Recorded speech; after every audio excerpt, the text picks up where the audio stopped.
मंजिलें उनकी आसान होती हैं जिनके कदमों में संघर्षों की पहचान होती है। नमस्कार, मैं सरिता चौधरी आप सभी का हमारी क्लास में पुनः स्वागत करती हूँ। बच्चों, हम लोग स्वतंत्रता के बारे में पढ़ रहे थे। स्वतंत्रता का अर्थ हम लोगों ने स्वतंत्रता की परिभाषा पढ़ी और कल जो क्लास हुई इससे पहले जो वीडियो हुआ उसमें हम लोगों ने स्वतंत्रता के रूप पढ़े। आज हम लोग बहुत ही छोटा सा टॉपिक पढ़ने जा रहे हैं, लेकिन बहुत ही इम्पोर्टेंट टॉपिक है। स्वतंत्रता के लिए आवश्यक शर्तें और स्वतंत्रता के मार्ग में आने वाली बाधाएं, यानी ऐसी कौन कौन सी कंडीशंस होती हैं जो स्वतंत्रता को बनाए रखने के लिए और उसकी प्राप्ति के लिए आवश्यक है। आवश्यक शर्तें कौन सी हैं? कई बार इसका छोटा प्रश्न बन जाता है, ऐसी दो आवश्यक शर्तें बताएं स्वतंत्रता के लिए जो उसके अनुरक्षण के लिए आवश्यक हैं। स्वतंत्रता के मार्ग में आने वाली 2 बाधाएं बताएं या 4 बाधाएं बताएं। और कई बार निबंधात्मक प्रश्न आता है कि निर्बाध स्वतंत्रता को प्राप्त करना संभव है, स्पष्ट कीजिए, या इसके समर्थन में अपने तर्क दीजिए।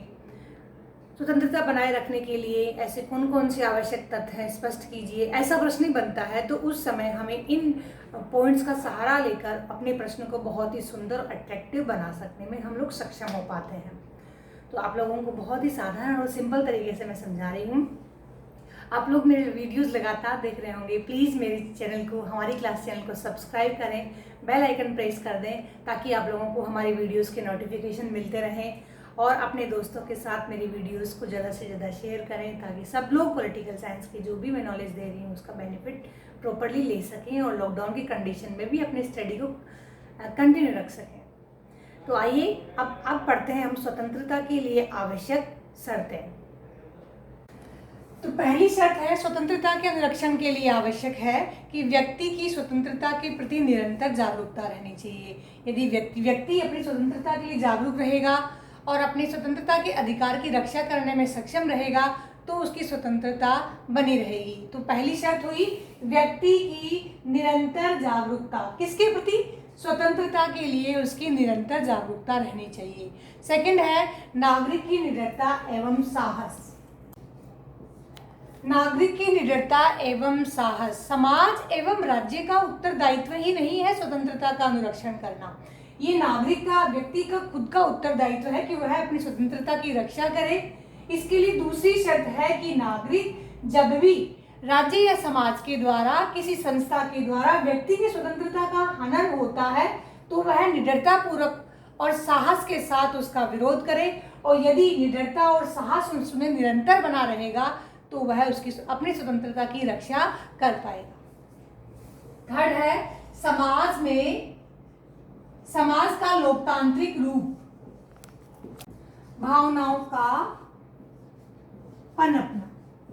यदि समाज में लोकतांत्रिक भावनाएं पनपेंगी, समाज में लोकतंत्र का आदर होगा और लोकतांत्रिक मूल्य होंगे, अर्थात जनता की भावनाओं को, जनता के मतों को मूल्यता दी जाएगी, तो ऐसी स्थिति में उस समाज में स्वतंत्रता की रक्षा स्वभावतः ही हो जाएगी। तो इस तरह से यदि समाज लोकतांत्रिक मूल्यों को पैरोकार करने वाला होगा, लोकतांत्रिक भावनाओं का आदर करने वाला होगा, तो वहाँ भी स्वतंत्रता के लिए यह भी एक आवश्यक शर्त है कि समाज का स्वरूप लोकतांत्रिक होना चाहिए। नेक्स्ट है विशेषाधिकारों का अंत। समाज में यदि साथी नागरिक को किसी प्रकार का कोई विशेषाधिकार नहीं होगा, सभी लोग समतापूर्वक अपना जीवन निर्वहन करेंगे, यदि किसी को विशेष अधिकार नहीं होंगे। विशेषाधिकार से तात्पर्य किसी एक वर्ग को या कुछ व्यक्तियों को विशिष्ट नहीं माना जाएगा। यदि ऐसे विशेष अधिकार उन्हें नहीं दिए जाएंगे तो समाज कैसा होगा? समानता आधारित, और समानता के कारण स्वतंत्रता उन्हें स्वभावतः ही प्राप्त हो जाएगी। तो विशेषाधिकारों का अंत होगा, और विशेषाधिकार अगर समाज में किसी भी व्यक्ति को प्राप्त नहीं होंगे तो वहां स्वतंत्रता की रक्षा होती है। नेक्स्ट है आर्थिक दृष्टि से समतामूलक समाज। आर्थिक दृष्टि से समतामूलक समाज, यदि आर्थिक दृष्टि से समता होगी, समाज में सभी लोग आर्थिक स्थिति से समान होंगे। इसका तात्पर्य यह नहीं है कि सभी लोग एक ही इस तरह का जीवन इस तरह से गुजरेंगे और सब लोगों की आर्थिक दृष्टि बिल्कुल समान होगी, ऐसा नहीं है। कहने का तात्पर्य है कि एक वर्ग बहुत अधिक संपन्न नहीं हो और एक अधिक बहुत अधिक विपन्न नहीं हो, एक वर्ग बहुत अधिक सुविधा युक्त नहीं हो और एक वर्ग सुविधा विहीन नहीं हो। इतना अधिक इन दोनों में अगर गैप रहता है तो वह समाज आर्थिक समता मूलक समाज नहीं होता। तो उस स्थिति में समाज में स्वतंत्रता भी नहीं बनी रह सकती। स्वतंत्रता बनी रहने के लिए आवश्यक है कि समाज में इन वर्गों के बीच ये खाई है वह कम हो और यह वर्ग अपना विकास आर्थिक दृष्टि से समता मूलक तरीके से करते रहें और समाज कैसा हो, आर्थिक स्तर पर समानता, कुछ समानता रखने वाला हो। नेक्स्ट है पक्षपात विहीन विधि का शासन। है पक्षपात विहीन विधि का शासन। विधि के शासन से यानी कानून के शासन से मतलब है कानून उस देश का, उस राज्य की विधि या कानून सभी के लिए समान होना चाहिए और वह किसी के साथ पक्षपात पूर्ण नहीं होना चाहिए। तो कैसा होना चाहिए, पक्षपात विहीन होना चाहिए। ऐसी स्थिति में भी स्वतंत्रता फलीभूत होती है, पनपती है, फलती है और सभी लोगों को सुलभ होती है। नेक्स्ट है प्रेस की स्वतंत्रता। प्रेस की स्वतंत्रता यानी मीडिया की आजादी, लिखने, बोलने, अभिव्यक्ति की आजादी, अपनी बात को व्यक्त करने की आजादी जहां जिस समाज में प्राप्त है तो वहां भी स्वतंत्रता के लिए एक आवश्यक शर्त है। यानी स्वतंत्रता तभी फलीभूत हो सकती है जब उस समाज में प्रेस की आज़ादी हो, अभिव्यक्ति की आज़ादी हो, अपनी बात कहने का, लिखने के माध्यम से या मीडिया के माध्यम से किसी भी प्रकार से सार्वजनिक करने का जब वहां पर स्वतंत्रता प्राप्त होती है। नेक्स्ट है निष्पक्ष जनमत। जिस समाज का जनमत यानी जहां जनता को, निष्पक्षता को महत्व दिया जाता है और जहां का जनमत निष्पक्ष होता है, पक्षपात विहीन होता है, तो यह भी आवश्यक है स्वतंत्रता के लिए एक महत्वपूर्ण शर्त है। अगला बिंदु है समाज में शांतिपूर्ण वातावरण।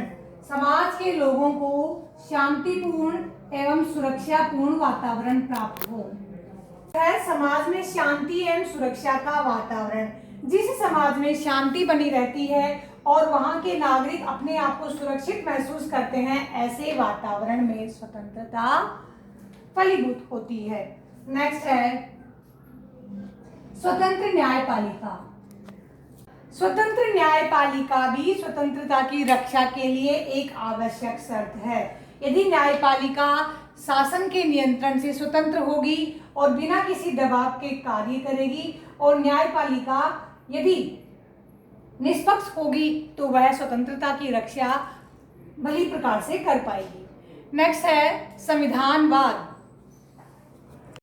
संविधानवाद जिस देश में संविधान होगा या जहां नियमों का लिखित रूप होगा या मौखिक बहुत प्रगाढ़ प्रचलन होगा, वहीं पर जहां संविधान होगा वहीं स्वतंत्रता की रक्षा हो सकती है। और संविधान के लिए आवश्यक है कि वहां पर लोकतांत्रिक शासन व्यवस्था हो। तो नेक्स्ट हमारा बिंदु है लोकतांत्रिक शासन व्यवस्था। लोकतांत्रिक शासन जहां होता है वहीं पर ये संपूर्ण विशेषताएं होती हैं और वहीं स्वतंत्रता का अनुरक्षण हो सकता है। और स्वतंत्रता होने के लिए सभी आवश्यक शर्तें हैं।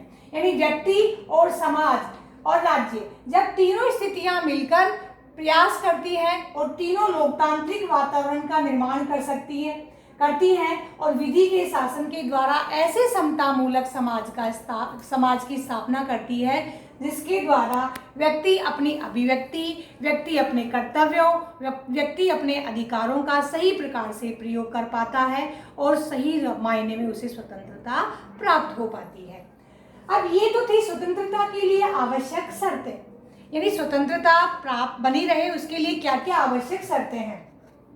अब हम पढ़ते हैं कि ऐसी कौन कौन सी स्थितियां होती हैं जो स्वतंत्रता के मार्ग में बाधाएं उत्पन्न करती हैं।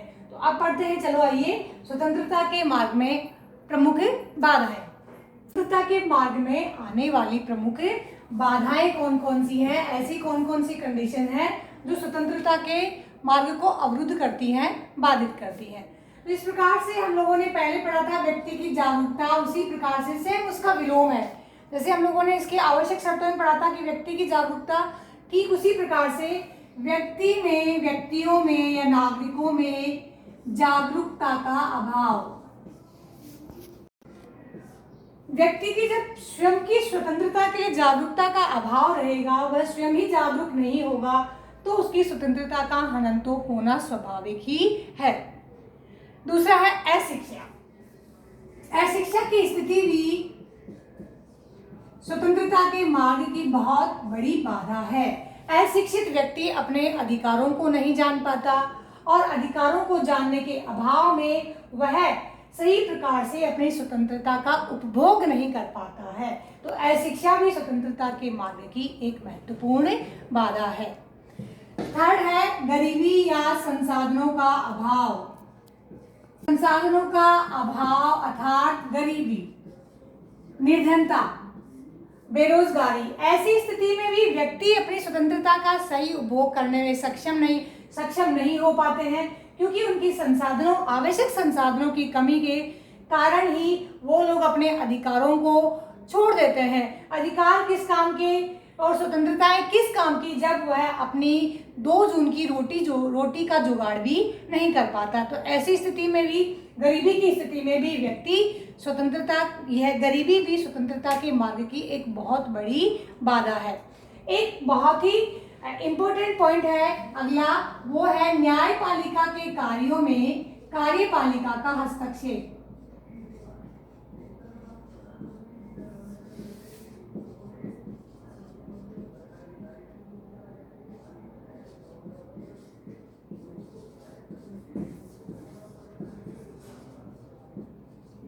यदि कार्यपालिका न्यायपालिका को निष्पक्ष रूप से कार्य नहीं करने देगी और स्वतंत्र न्यायपालिका नहीं रहने देती है, यानी बार बार उसके निर्णयों को प्रभावित करने का प्रयास करती है, तब भी स्वतंत्रता के मार्ग की बहुत बड़ी बाधा उत्पन्न होती है।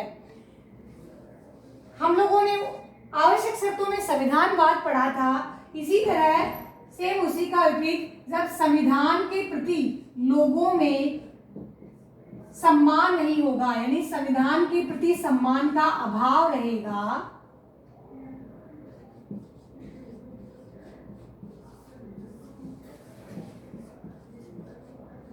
चाहे वह सरकार के अंगों के हो और चाहे वह जनता में हो, यदि संविधान के प्रति लोगों में आदर का भाव नहीं रहेगा, सम्मान का भाव नहीं रहेगा, तो ऐसी स्थिति में विधि का शासन भी कायम नहीं हो सकता और संविधानवाद भी कार्य नहीं करता है। तो इस स्थिति में स्वतंत्रता की रक्षा करना संभव नहीं है।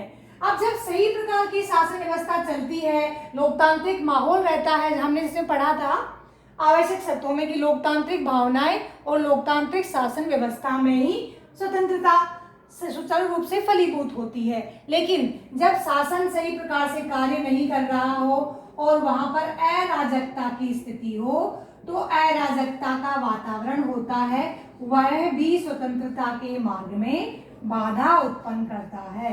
यानी अराजकता से तात्पर्य होता है जहां राज्यिक व्यवस्था, शासन का सुचारू रूप से संचालन नहीं हो रहा होती है, यानी जंगल राज चल रहा होता है। ऐसी स्थिति में भी स्वतंत्रता का उपभोग कोई भी व्यक्ति नहीं कर सकता है और किसी भी नागरिक के द्वारा अपने अधिकारों का उपभोग नहीं किया जा सकता है। नेक्स्ट है कार्यपालिका का स्वेच्छाचारी रूप।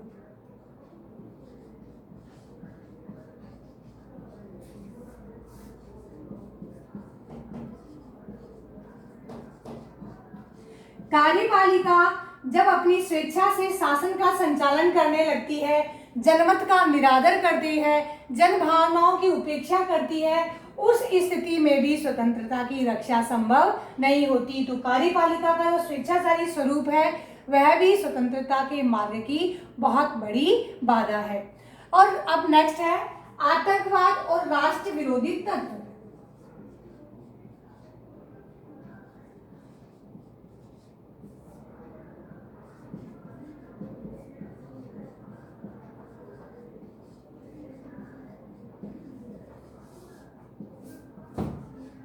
आतंकवाद विरोधी तत्व देश को बाहरी रूप से और आंतरिक रूप से दोनों तरीके से ये नुकसान पहुंचाते रहते हैं और अराजकता की स्थिति उत्पन्न करते रहते हैं और भयाक्रांत व्यक्ति स्वतंत्रता को भूलकर केवल जीवन बचाने में लग जाता है। तो इस तरह से आतंकवाद और राष्ट्र विरोधी गतिविधियां भी क्या करती हैं?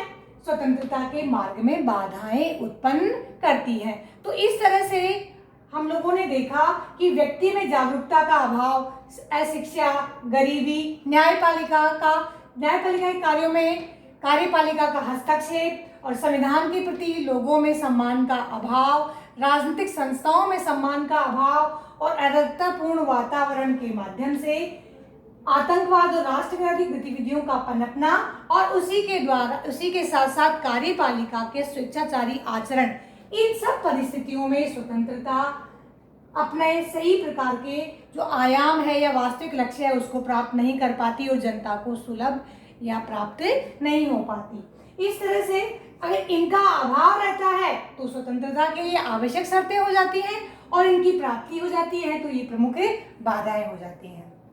बच्चों, ये बहुत ही आसान तरीके से आप लोग जब आवश्यक शर्तें याद कर लेते हैं तो आप लोगों को बाधाएं अपने आप ही याद हो जाती है कि बिल्कुल इनका विलोम है। इस तरीके से एक महत्वपूर्ण प्रश्न आप लोगों का तैयार हुआ कि स्वतंत्रता के लिए आवश्यक शर्तें और स्वतंत्रता के मार्ग में आने वाली बाधाएं। अगले टॉपिक के साथ हम जल्द ही मिलेंगे। तब तक के लिए जय हिंद, जय भारत।